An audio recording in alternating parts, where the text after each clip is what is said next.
आज हम आपकी सामाजिक विज्ञान इतिहास में हमारे तीन भाग एक के पाठ 3 ग्रामीण क्षेत्र पर शासन चलाना को पढ़ेंगे। तो आप एक चित्र देख रहे हैं, ये 1765 में जो रॉबर्ट क्लाइव था वो मुग़ल बादशाह से बिहार और उड़ीसा की दीवानी ग्रहण करते हुए, दीवानी यानी कि आज जो आर्थिक मामले होते थे उसमें कंपनी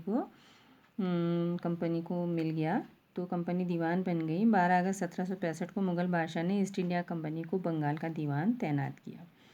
तो ये जो घटना थी, मुट्ठी भर अंग्रेज़ों और हिंदुस्तानियों की मौजूदगी में जो रॉबर्ट क्लाइव अंग्रेज़ों का अगुआ था, यानी जिसके जो आया था यहाँ पर उसको आगे ले जाने के लिए, कि तंबू में घटी होगी, लेकिन इस चित्र में एक भव्य समारोह के रूप में दिखाया गया है। तो ये चित्र उस चित्रकार ने बनाया है जिसे रॉबर्ट क्लाइव ने अपने जीवन की यादगार घटनाओं को चित्रित करने का जिम्मा सौंपा था। बंगाल के दीवानी हाथ आ जाना अंग्रेज़ों के लिए निश्चय एक बहुत बड़ी घटना थी। दीवान के तौर पर कंपनी अपने जो नियंत्रण वाले भूभाग थे उसके आर्थिक मामलों की मुख्य शासक बन गई और उसे अपनी ज़मीन का शासन चलाना और आमदनी को व्यवस्थित करने का रास्ता ढूंढना था। यानी उसे ऐसी आमदनी चाहिए थी जो उसको लगातार प्राप्त होते रहे। ऐसा रास्ता ढूंढना था जिससे कंपनी के बढ़ते खर्चों को पूरा करने के लिए काफ़ी आमदनी जुटाई जा सके। व्यापारिक कंपनी के नाते उसे यह ख्याल भी रखना था कि अपनी ज़रूरत की चीज़ें खरीदती बेचती रहे, क्योंकि एक व्यापारिक कंपनी थी। तो समय के साथ साथ कंपनी को भी समझ में आने लगा सावधानी के साथ आगे बढ़ना होगा, क्योंकि बाहरी ताकत होने की वजह से उन लोगों को भी शांत रखना था जो गांव देहात में पहले शासन चला चुके थे और उनके पास ताकत और सम्मान था।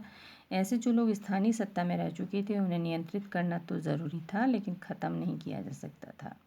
तो अब देखेंगे आगे कि उसने अपनी आमदनी को कैसे बढ़ाया। कंपनी की आमदनी, कंपनी दीवान तो बन गई लेकिन अभी भी खुद को व्यापारी ही मानती थी। कंपनी भारी भरकम लगान तो चाहती थी, लेकिन उसको आकलन करना और उसके वसूली के लिए कोई नियमित व्यवस्था नहीं कर पा रही थी। तो उसकी कोशिश यही थी कि वो ज़्यादा से ज़्यादा राजस्व हासिल करे। राजस्व यानी कि लगान, कर, टैक्स, जो रुपये के रूप में, अनाज के रूप में मिल सकता था ना, और कम से कम कीमत पर बढ़िया सूती और रेशमी कपड़ा खरीदे। इसी कारण 5 साल के भीतर बंगाल में कंपनी द्वारा खरीदी जाने वाली चीज़ों का कुल मूल्य 2 गुना हो चुका था। 1865 से पहले कंपनी ब्रिटेन में सोने और चांदी का आयात करती थी और चीज़ों के बदले सामान खरीदती थी।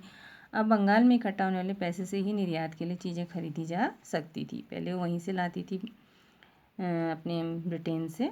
जल्दी ही यह जाहिर हो गया कि बंगाल की अर्थव्यवस्था एक गहरे संकट में फंसती जा रही है। कारीगर गांव छोड़ के भाग रहे थे क्योंकि उन्हें बहुत कम कीमत पर अपनी चीज़ें कंपनी को ज़बरदस्ती बेचनी पड़ती थी। किसान अपना लगान नहीं चुका पा रहे थे, कारीगरों का उत्पादन गिर रहा था और खेती चौपट होने की दिशा में बढ़ रही थी। तो ये बंगाल स्थित मुर्शिदाबाद की एक हाट है जो बाज़ार लगती है और साप्ताहिक हाट थी, हफ्ते में एक बार। ग्रामीण इलाकों के किसान और कारीगर अपनी चीज़ें बेचने और ज़रूरत की चीज़ें खरीदने के लिए नियमित रूप से बाज़ारों में आते थे और आर्थिक संकट के समय इन बाज़ारों पर बहुत बुरा असर पड़ता था, क्योंकि लोगों के पास जब धन नहीं होगा तो वो कैसे खरीदने आएंगे।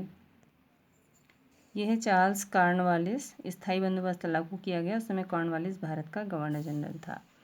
तो रही थी 1770 में अकाल पड़ा बंगाल में, तो उस समय 1 करोड़ लोगों की मौत हो गई, 1/3 आबादी लगभग समाप्त हो गई। तो खेती में सुधार की ज़रूरत थी, अर्थव्यवस्था संकट में थी। तो कंपनी के ज़्यादातर अफसरों को लगने लगा कि ज़मीन में निवेश करना और खेती में सुधार लाना ज़रूरी है। निवेश करना यानी कि धन लगाना। तो इस काम किस तरह किया जा सकता था, इस पर 2 दशकों तक बहस चली, यानी कि 20 सालों तक। आखिरकार कंपनी ने 1793 में स्थायी बंदोबस्त लागू किया। इस बंदोबस्त की शर्तों के हिसाब से राजाओं और तालुकेदारों को ज़मींदारों के रूप में मान्यता दी गई। उन्हें किसानों से लगान वसूलने और कंपनी को राजस्व चुकाने का जिम्मा सौंपा गया। उसकी ओर से चुकाई जाने वाली राशि स्थायी रूप से यानी पक्के रूप से तय कर दी गई और इसका मतलब है कि भविष्य में कभी भी उसमें इजाफा यानी कि बढ़ोतरी नहीं की जा सकती थी। अंग्रेज़ों को लगता था कि इससे नियमित रूप से राजस्व मिलता रहेगा, हमेशा मिलता रहेगा और ज़मींदारों को ज़मीन सुधार की खर्च के लिए प्रोत्साहन मिलेगा। उन्हें लगता था राज्य को ओर से राजस्व की मांग बढ़ने वाली नहीं थी, इसलिए ज़मींदार बढ़ते उत्पादन से फ़ायदे में रहेंगे। अब समस्या क्या थी? मगर स्थायी बंदोबस्त ने भी समस्या पैदा कर दी। कंपनी के अफसरों ने पाया कि अभी भी ज़मींदार ज़मीन में सुधार करने के लिए खर्चा नहीं कर रहे थे। असल में कंपनी ने जो राजस्व तय किया था वो इतना ज़्यादा था कि उसको चुकाने में ज़मींदारों को भारी परेशानी हो रही थी। जो ज़मींदार राजस्व चुकाने में विफल हो जाता था उसकी ज़मींदारी छीन ली जाती थी। बहुत सारी ज़मींदारियों को कंपनी बाकायदा नीलाम कर चुकी थी। नीलाम करना यानी कि उनको बोली लगाकर बेच देना। 19वीं सदी के पहले दशक तक हालात बदल चुके थे। बाजार में कीमतें बढ़ी और धीरे धीरे खेती का विस्तार होने लगा। इससे ज़मींदारों की आमदनी में तो सुधार आया, लेकिन कंपनी को कोई फ़ायदा नहीं हुआ, क्योंकि कंपनी तो हमेशा के लिए राजस्व तय कर चुकी थी और उतना ही जो था ज़मींदारों को देना था। अब यह राजस्व वृद्धि नहीं कर सकती थी। लेकिन ज़मींदारों को अभी भी ज़मीन की बेहतरी में कोई दिलचस्पी नहीं थी। उनमें से कुछ तो बंदोबस्त के शुरुआती सालों में अपनी ज़मीन गंवा चुके थे। जो बचे रह गए थे, अब उन्हें बिना परेशानी और निवेश का खतरा उठाए आमदनी की उम्मीद दिखाई दे रही थी। तब तक ज़मींदार किसानों को ज़मीन देकर उनसे वह लगान वसूल सकते थे। उन्हें ज़मीन में सुधार की परवाह नहीं थी। दूसरी तरफ गांव के किसानों की व्यवस्था बहुत दमनकारी, यानी कि शोषण, बहुत दबाने वाली दिखाई दी। किसानों को जो लगान चुकाना था बहुत ज़्यादा था और ज़मीन पर उसका अधिकार सुरक्षित नहीं था। लगान चुकाने के लिए अक्सर महाजन से कर्जा लेना पड़ता था। अगर वह लगान नहीं चुका पाता था तो उसे पुश्तैनी ज़मीन से बेदखल कर दिया जाता था। पुश्तैनी यानी पैतृक। ये देखिए, बंगाल के रैयतों पर कोलब्रुक एक थे, तो उनका कथन है, बंगाल के बहुत सारे गांवों में कई ताकतवर रैयत खुद खेती नहीं करते थे। वे औरों को पट्टे पर ज़मीन दे देते थे और उनसे भारी लगान वसूल करते थे। 1860 में एच.टी. कोलब्रुक ने इन काश्तकारों की स्थिति का इन शब्दों में बयान की थी। बटाई की भारी शर्तों और मवेशियों, बीज, आजीविका और कर्जों के बदले बेगारी से दबे, बेगारी यानी कि बिना पैसा दिए काम करना, से दबे काश्तकार खुद को कर्ज से कभी बाहर नहीं निकाल सकते। जब उन्हें जीने के भी पूरा नहीं मिलता तो ऐसे भयानक हालात में वो दिल लगाकर काम कैसे कर सकते हैं। नहीं, उन्हें अपनी हालत सुधरने की उम्मीद दिखाई देती है। अभी महल या महाल भी कहते थे। तो ब्रिटिश राजस्व दस्तावेजों में महाल एक राजस्व इकाई थी। यह एक गांव या गांवों का एक समूह होता था जहां से उनको लगान मिलता था। राजस्व यानी कि एक पूरा राजस्व ग्राम होता है जहां से एक लगान मिलता है। तो राजस्व ग्राम अभी भी चलता है। ये एक नई व्यवस्था। 19वीं सदी की शुरुआत में ही कंपनी के बहुत सारे अधिकारियों को इस बात का यकीन हो गया था कि राजस्व बंदोबस्त में दोबारा बदलाव लाना ज़रूरी है। जब कंपनी को शासन और व्यापार के अपने खर्चे चलाने के लिए और पैसों की ज़रूरत हो तो स्थायी रूप से राजस्व तय करके काम कैसे चला सकती है। बंगाल प्रेसिडेंसी के उत्तर पश्चिमी प्रांतों, इस इलाके का ज़्यादातर हिस्सा उत्तर प्रदेश में है, के लिए हॉल्ट मैकेंजी नामक अंग्रेज़ ने एक नई व्यवस्था तैयार की जिसे 1822 में लागू किया गया। मैकेंजी को विश्वास था कि उत्तर भारतीय समाज में गांव एक महत्वपूर्ण सामाजिक संस्था है और उसको बचाए रखना चाहिए। उसके आदेश पर कलेक्टरों ने गांव-गांव का दौरा किया, ज़मीन की जांच की, खेतों को मापा और विभिन्न समूहों के रीति रिवाजों को दर्ज किया। गांव के एक एक खेत के अनुमानित राजस्व को जोड़कर हर गांव या ग्राम समूह महाल से वसूल होने वाले राजस्व का हिसाब लगाया जाता था। इस राजस्व को स्थायी रूप से तय नहीं किया गया, बल्कि उसमें समय समय पर संशोधनों की गुंजाइश रखी गई। राजस्व इकट्ठा करने और उसे कंपनी को अदा करने का जिम्मा जमींदार के बजाय गांव के मुखिया को सौंप दिया गया। इस व्यवस्था को महालवारी बंदोबस्त का नाम दिया गया।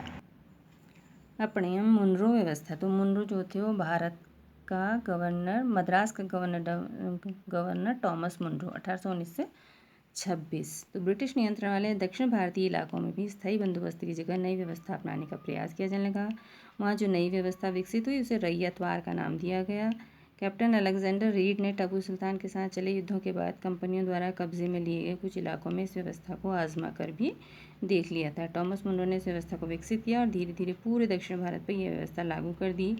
रीड और मुनरो को लगता था कि दक्षिण में परंपरागत जमींदार नहीं थे, इसलिए उनका तर्क था कि उन्हें सीधे किसानों और रैयतों से ही बंदोबस्त करना चाहिए जो पीढ़ियों से ज़मीन पर खेती करते आ रहे हैं। राजस्व आकलन से पहले उनके खेतों का सावधानीपूर्वक अलग से सर्वेक्षण किया जाना चाहिए। मुनरो का मानना था कि अंग्रेज़ों को पिता की भांति किसानों की रक्षा करनी चाहिए।